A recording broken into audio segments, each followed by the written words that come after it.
লোকসভায় আলোচনায় প্রিয়াঙ্কা গান্ধী এই মুহূর্তে নজর রাখবো সেদিকে।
क्या इस देश के रक्षा मंत्री की नहीं है?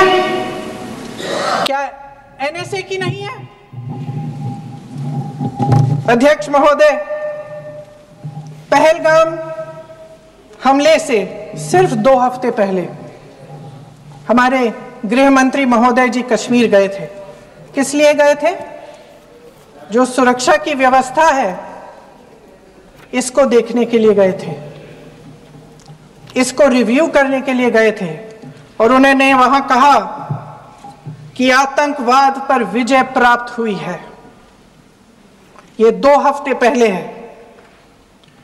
3 महीने बाद जेएनके के गवर्नर साहब एक आम इंटरव्यू में ऐसे ही चलते चलते कह देते हैं कि हाँ, बैसारन वैली में बहुत लापरवाही हुई और इसके लिए मैं जिम्मेदारी लेता हूं। ऐसे ही चलते चलते, और वो बात होती है, खत्म भी वहां होती है और वहीं खत्म हो जाती है।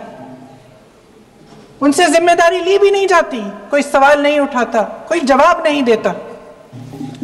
अध्यक्ष महोदय, उस हमले की जिम्मेदारी एक आतंकवादी गुट जिसका नाम टीआरएफ है थोड़े दिनों बाद लेती है।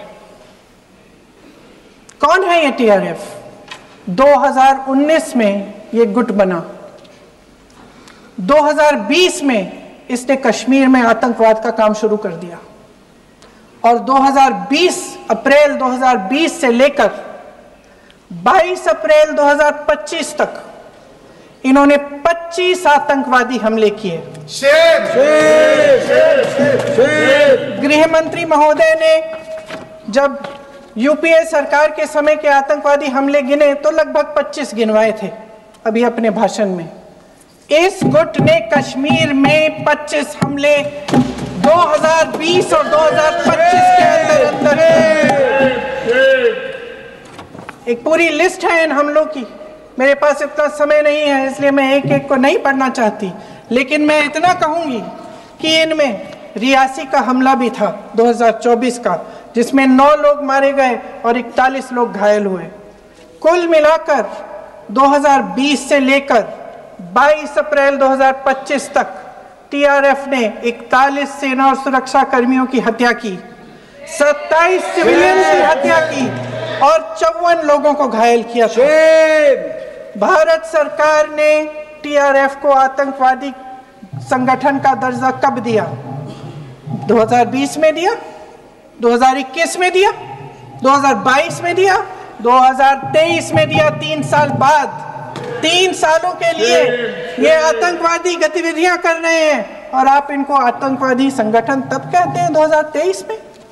इसकी क्या वजह थी? ये सब सरकार के संज्ञान में था। और आप मुझे बताना चाहते हैं, सत्ता पक्ष के नेता बताना चाहते हैं कि ये सब आपके संज्ञान में था, लेकिन कोई भी एक ऐसी एजेंसी नहीं है हमारी सरकार की जिसको पता चला कि ऐसा हमला, ऐसा भयानक हमला होने जा रहा है हमारे देश में, कि पाकिस्तान में बैठे हुए इस हमले की योजना बन रही है कि हम भारत जाके हैवानियत करेंगे, 26 लोगों को मार डालेंगे, और हमें पता ही नहीं है। क्या ये हमारी एजेंसियों की विफलता है कि नहीं है? ये बहुत बड़ी विफलता है, ये एक बहुत बड़ी विफलता है।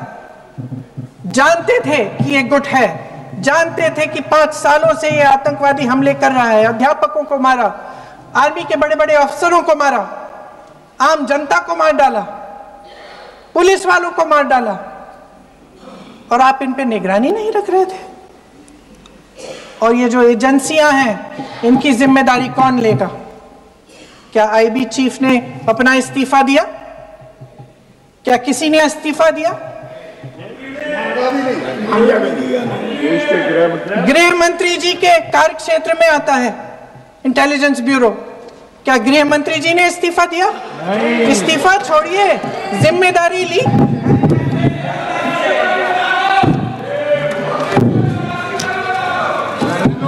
साहब देखिए, इतिहास की बात आप करिए, मैं वर्तमान की बात करना चाहती हूँ। आपको तो एक बहाना चाहिए, आपको तो एक बहाना चाहिए। पूरे परिवार का नाम गिनवा देते हैं। अरे अपनी जिम्मेदारी खुद लीजिए। 11 सालों के लिए तो सत्ता में आप हैं। अभी नेहरू को छोड़ नहीं रहा।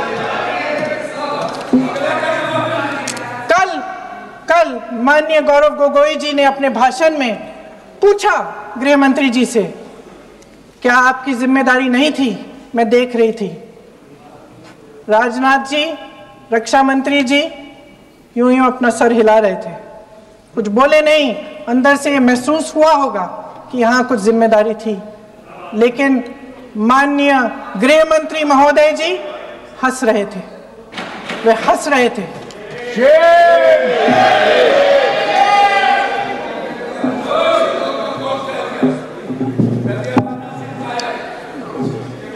अध्यक्ष महोदय, कल सत्ता पक्ष और आज भी सत्ता पक्ष के नेताओं ने 2008 के मुंबई के हमलों का जिक्र किया, बार बार कहा कि मनमोहन सिंह जी की सरकार ने कुछ नहीं किया।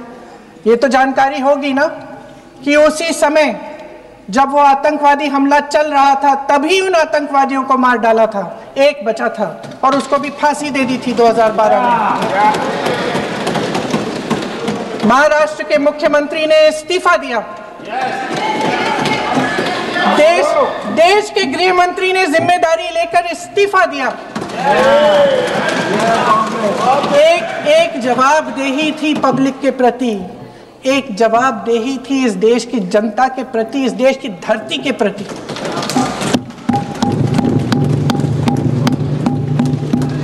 राजनाथ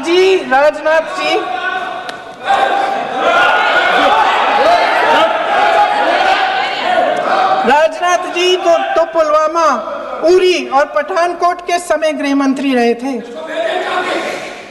आज वे रक्षा मंत्री हैं और हमारे गृह मंत्री महोदय श्री अमित शाह जी के नाक के नीचे पूरा मणिपुर जल गया, दिल्ली में दंगे हुए, पहलगाम में हमला हुआ, और आज भी वे उसी पद पर बैठे हैं। क्यों? अध्यक्ष महोदय, बमबारी से अखबारों के हेडलाइन बनते हैं, मगर कहानी सुरक्षा में की चूक में भी है। आज देश खोखले भाषण नहीं सुनना चाहता, देश जवाब चाहता है, तसल्ली चाहता है कि सच उससे छिपाया नहीं जाएगा। देश जानना चाहता है कि उस दिन अप्रैल 22, 2025 को क्या हुआ और क्यों हुआ। आप तो खुद अपनी पीठ थपथपाने में लगे रहते हैं। सेना, देश, संसद से सच छुपाते हैं। ऑपरेशन सिंदूर जब शुरू हुआ हम सब ने समर्थन किया, सब एकजुट होकर खड़े हो गए इस देश के लिए। दोबारा होगा, दोबारा खड़े हो जाएंगे। अगर हमारे देश पे हमला होता है तो यहाँ इस सदन में किसी भी पार्टी का हो, कोई भी हो, सब आपका समर्थन करेंगे। और हमें अपनी सेना पर गर्व है कि उन्होंने इस बार भी दृढ़ता से लड़ाई लड़ी, धैर्य से लड़ाई लड़ी, वीरता से लड़ाई लड़ी। लेकिन इस ऑपरेशन का सिंदूर का क्रेडिट, उसका श्रेय तो हमारे प्रधानमंत्री जी चाहते हैं। सही भी है, ठीक है, सही है, श्रेय ले, श्रेय ले। ओलंपिक्स में हमारा मेडल आता है, उसका भी श्रेय लेते हैं, ले।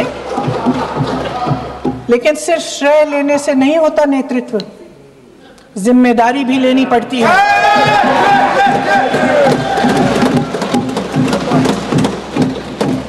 देश के इतिहास में ये पहली बार हुआ, देश के इतिहास में ये पहली बार हुआ कि जंग होते होते ही रुक गई, रुक गई है जी।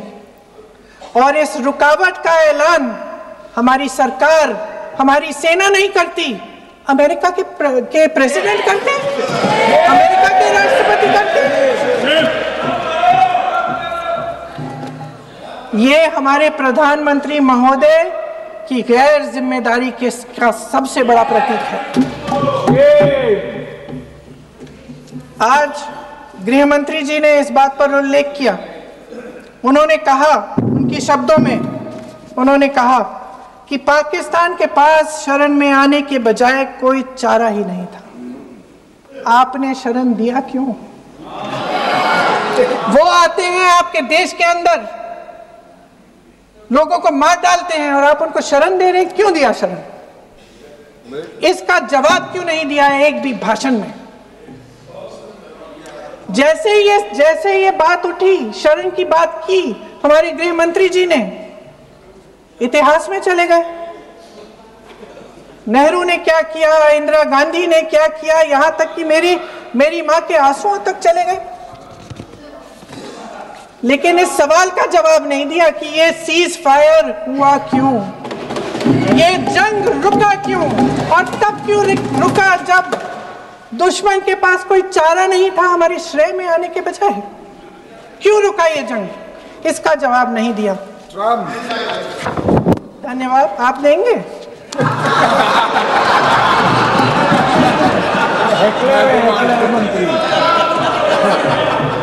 देना भाई, देना।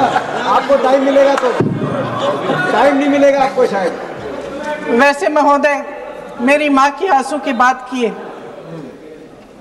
मैं इसका जवाब देना चाहती हूँ। मेरी माँ के आंसू तब गिरे जब उनके पति को आतंकवादियों ने शहीद किया,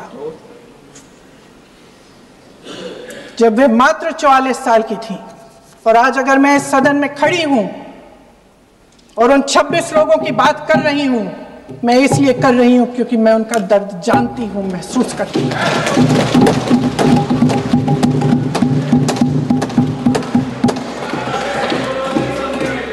अध्यक्ष महोदय, मैंने कहा कि देश का नेतृत्व सिर्फ उपलब्धियों का श्रेय लेने से मजबूत नहीं होता। सफलता और विफलता दोनों की जिम्मेदारी लेने से बुलंद होता है। ये सोने का ताज नहीं है, कांटों का ताज है। अध्यक्ष महोदय, जब सरकार झूठी और कायर हो तो वे बहादुर से बहादुर सेना के साहस और पराक्रम को भी कमजोर कर देती है। देश को प्रतिशोध के साथ साथ सबके प्राणों की रक्षा का प्रण चाहिए। सेना की शक्ति के साथ सरकार की सच्चाई भी चाहिए। महान देशभक्त शहीद इंदिरा गांधी जी, जिन्होंने सफल कूटनीति के बल पर अमेरिका के राष्ट्रपति निक्सन का मुकाबला करके पाकिस्तान का विभाजन करवाया, बांग्लादेश बनाया, 1 लाख पाकिस्तानी सैनिकों को आत्मसमर्पण करने पर मजबूर किया, उन्होंने कभी इसका श्रेय लेने की कोशिश नहीं की। ऑपरेशन सिंदूर का मकसद अगर पाकिस्तान को सबक सिखाना था तो शायद ये मकसद अभी अधूरा है, क्योंकि हमारी कूटनीति विफल रही है। इसका प्रमाण यही है कि ऑपरेशन सिंदूर के बाद एक पाकिस्तानी जनरल जिसके हाथ खून से रंगे थे, अमेरिका के राष्ट्रपति के साथ बैठकर लंच खा रहे थे। अगर ऑपरेशन सिंदूर का मकसद आतंकवाद को खत्म करने का था तो पाकिस्तान को संयुक्त राष्ट्र के आतंकवाद विरोधी समिति का अध्यक्ष चुने जाने से इस मकसद को धक्का लगा है। इसकी जिम्मेदारी कौन लेगा? क्या हमारे प्रधानमंत्री लेंगे? क्या उनमें ये हिम्मत है? नहीं है। अगर इस ऑपरेशन के दौरान हमारे जहाजों का नुकसान नहीं हुआ तो सदन में इसे साफ साफ कहने से क्या डर है? क्यों नहीं कहा है? कल भी रक्षा मंत्री जी ने कहा कि हमारे इंफ्रास्ट्रक्चर का नुकसान नहीं हुआ, तो जहाजों के बारे में भी बता दें, साफ साफ बता दें, क्या हर्ज है? सच्चाई तो है। सवालों से बचने के लिए ये सरकार हमेशा प्रयास करती है। इसकी राजनीतिक कायरता बेमिसाल है। देशवासियों के प्रति जवाबदेही का एहसास ही नहीं है। सच्चाई ये है कि इनके दिल में जनता के लिए कोई जगह नहीं है। सब राजनीति है, सब पीआर है, सब प्रचार है, सब पब्लिसिटी है। देश की जनता के लिए आपके हृदय में कुछ नहीं रहा। बहुत समय हो गया है आप इस प्रचार में ही लिप्त हैं, जनता को देख नहीं पा रहे हैं। जी मानिए। जो पहलगाम में हुआ, खत्म करती हूँ, जो पहलगाम में हुआ उससे हर एक देशवासी के दिल पे चोट पहुंची है। हिमांशी नारवाल की गुहार ने हम सबको शर्मिंदा किया है। इसीलिए मैं आज यहाँ खड़े हुए एक आखिरी बात करना चाहती हूँ।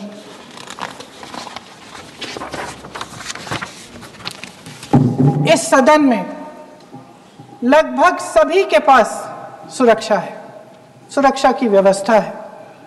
हम जहां भी जाते हैं हमारे साथ सुरक्षा कर्मी आते हैं। आपको भी मिल जाएगी, आप मंत्री बन जाएंगे, आपको भी मिल जाएगी। मैं मजाक की बात नहीं कर रही हूँ, थोड़ा सा धैर्य रखिए। उस दिन पहलगाम में 26 परिवार उजड़ गए। 26 लोगों को अपने परिवार के सदस्य के सामने मारा गया। 26 बेटे, पति, पिता गुजर गए। उनमें से 25 भारतीय थे।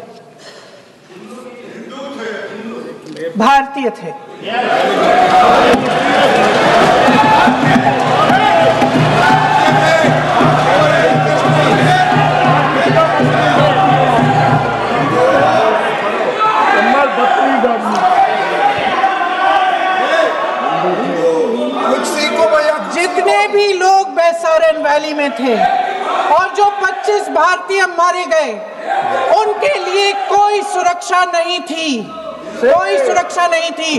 आप कितने भी ऑपरेशन कर डालें, आप इस सच्चाई के पीछे छुप नहीं सकते, इसे नकार नहीं सकते। आपने उनको सुरक्षित नहीं किया। कोई शर्म नहीं है, कोई शर्म नहीं है, कोई शर्म नहीं है और ना कभी होगी। सुन लीजिए, सुबह भी मैं शिव मंत्र बोल के आई हूं। इनको क्या पता शिव मंत्र क्या है? शिव मंत्र खत्म कर लूं अपना भाषण। शिव मंत्र मैं एक बार उन 25 भारतीयों के मैं एक बार उन 25 भारतीयों के नाम इस सदन में पढ़ना चाहती हूं, ताकि यहां बैठे हर सदस्य को यह एहसास हो कि वे भी हमारी तरह इंसान थे, किसी राजनीतिक बिसात के मोहरे नहीं थे। वे भी इस देश के बेटे थे, वे भी इस देश के शहीद हैं। उनके परिजनों के प्रति हम सब की जवाबदेही बनती है। उन्हें सच्चाई जानने का हक है। समीर गुहा भारतीय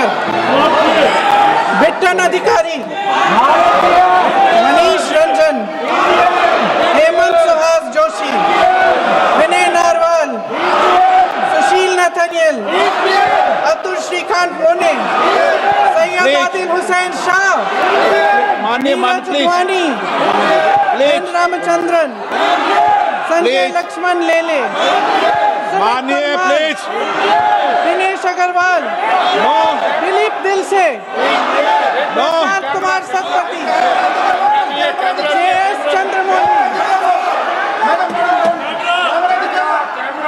अब आप बोलिए, अब आराम से।